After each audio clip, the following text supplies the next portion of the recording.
We are joined right now on the phone by Pamela Geller, of course, who you've seen on the program before. She organized the free speech event that took place in Garland, Texas last night, the Everybody Draw Muhammad competition. Pamela, thanks so much for joining us. We know you've had a packed day.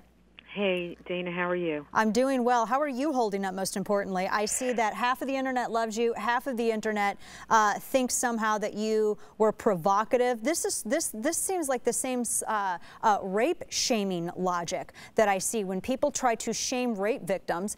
People are trying to shame you for hosting a free speech event. Well, what's interesting to me is the idea that the ideology behind this slaughter and repression of free speech goes unchallenged. We're not allowed to talk about that.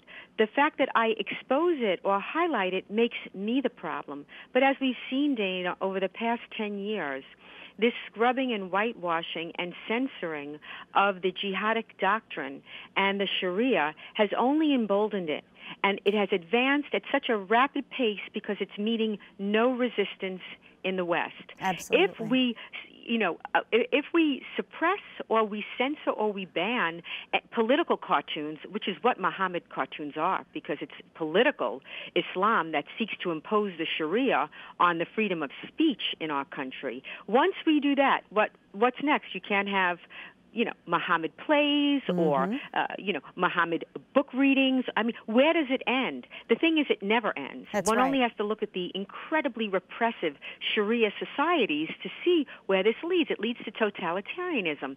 And the idea that we can't have a cartoon contest, this is America.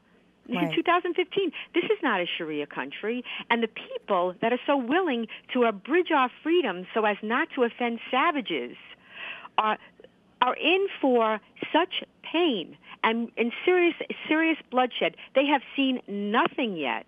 You haven't seen anything yet. It's just beginning. Absolutely. I mean, look, the war of Paris and Hebdo and Copenhagen, and of course we see in Muslim countries what happens when there's a perceived insult of Islam. Right. That's here. Oh, yeah, it's here. We have about a minute left, Pamela. I want to ask you really quickly, will you host another one of these events? Of course. Not only will I host another one of these events, they should happen every month. If the press, if the media had run the Danish cartoons back in 2005, all of them, this would not be happening. You have given them the power. What were they going to do? Kill everybody at ABC, NBC, CBS, CNN, and so forth? No, right. We gave them the power. And we have to take it back. Right, absolutely. I agree, and I just want to say kudos to you because you've always gone into the lion's den with this, and you're getting, you've always taken a lot of heat, and you've been telling people for years, it's here, it's coming. Well, now here it is in Garland, Texas. Pamela Geller, Atlas Shrugged. I know we look forward to talking with you again soon, but you're in our prayers, and we're watching, Pamela. Thank you so much for joining us. God bless you, Dana. Thank you for having me. Thanks so much. See, as she said, you lose your right when you don't exercise it. This is about Sharia. This is not about a political cartoon.